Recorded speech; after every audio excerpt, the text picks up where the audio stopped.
Hi friends, Caroline here from How to Vietnamese, your ultimate source to learn real-life Southern Vietnamese with video lesson, ebooks, and podcasts. In this video lesson, we're going to learn 15 basic verbs in Vietnamese that every beginner must know and how you can use them in daily life sentences.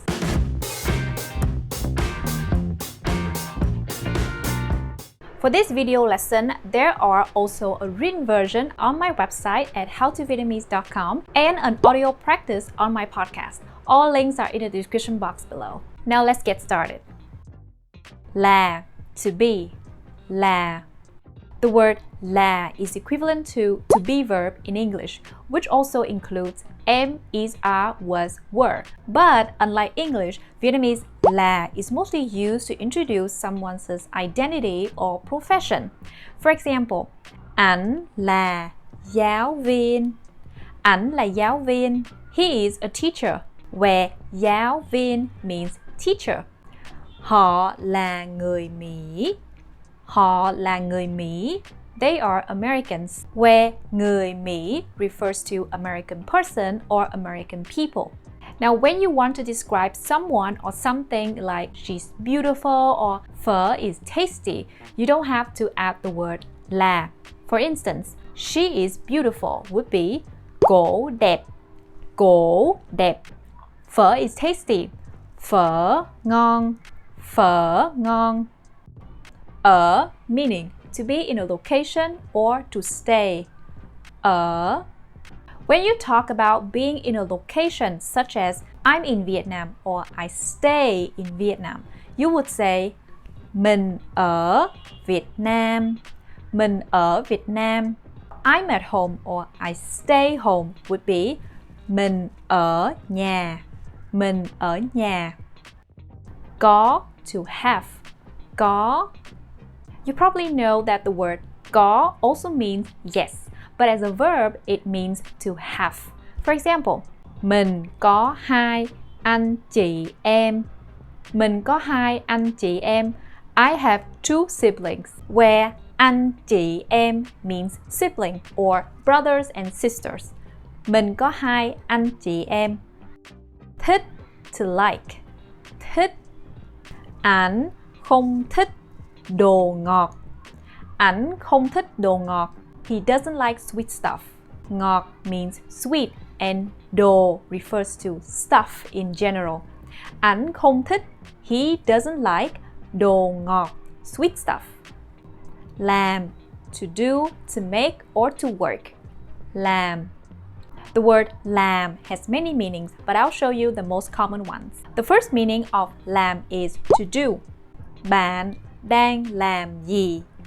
Bạn đang làm gì? Literally, you are doing what or what are you doing? The second meaning of làm is to make. Cổ làm đồ ăn cho ảnh. Cổ làm đồ ăn cho ảnh. She makes food for him, where đồ ăn means food. Cho ảnh means for him. So, cổ làm đồ ăn. She makes food. Cho ảnh for him. Another meaning of làm is to work. Now the word to work in Vietnamese can either be làm or làm việc. For example, bạn làm ở đâu? Bạn làm ở đâu? Literally, you work where or where do you work? Mình làm việc với John. Mình làm việc với John. I work with John. Biết, to know. Biết. Mình không biết chỗ đó. Mình không biết chỗ đó. I don't know that place. Where chỗ refers to place in general. Chỗ đó means that place. Mình không biết chỗ đó. Nói, to speak or to say. Nói. Mình biết nói một chút tiếng Việt. Mình biết nói một chút tiếng Việt. Where tiếng Việt refers to the Vietnamese language and một chút means a little or a bit.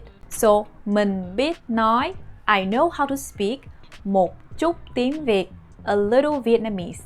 Mình biết nói một chút tiếng Việt. Nghe, to hear, to listen. Nghe. Mình không nghe rõ. Mình không nghe rõ. I didn't hear clearly. Where rõ means clear or clearly. Mình không nghe rõ. Hiểu, to understand. Hiểu. Mình không hiểu bạn nói gì. Mình không hiểu bạn nói gì. The word by word translation would be I don't understand you say what, or simply I don't understand what you say. Đi, to go. Đi. Tuần sau mình đi Sapa. Tuần sau mình đi Sapa. Next week I'll go to Sapa, where tuần sau means next week.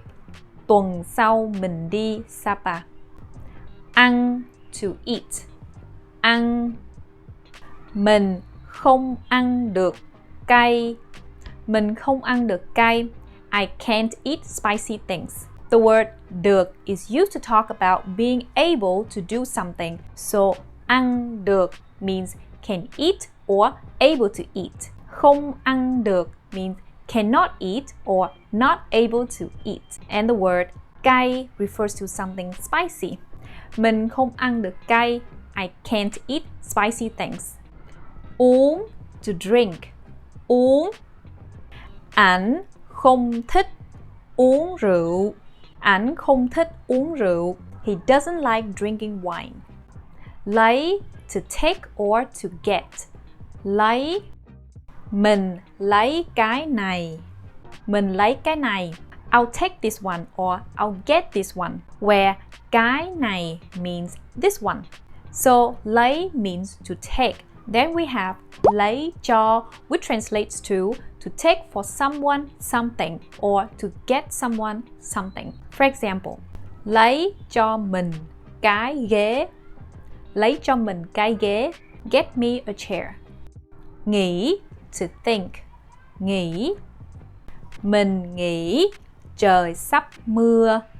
Mình nghĩ trời sắp mưa. I think it's about to rain. Mưa refers to the rain or to rain, and the phrase trời mưa means it rains. So trời sắp mưa would be it's about to rain. Mình nghĩ trời sắp mưa. I think it's about to rain. Tới or đến, to come to arrive to. Tới, đến. The word tới and đến have the same meanings and they can be used interchangeably. Ảnh sẽ tới Việt Nam vào tháng 1. Ảnh sẽ tới Việt Nam vào tháng 1. He will come to Vietnam in January, where tháng 1 means January. Vào tháng 1, in January. And the word sẽ is a tense marker that we place before a verb to describe a future action if the context is not clear enough. So, ảnh sẽ tới Việt Nam. He will come to Vietnam vào tháng 1, in January. Now I have a homework for you. Make a sentence for each of these verbs that we've just learned and write them in the comment section below. See you soon. Tạm biệt.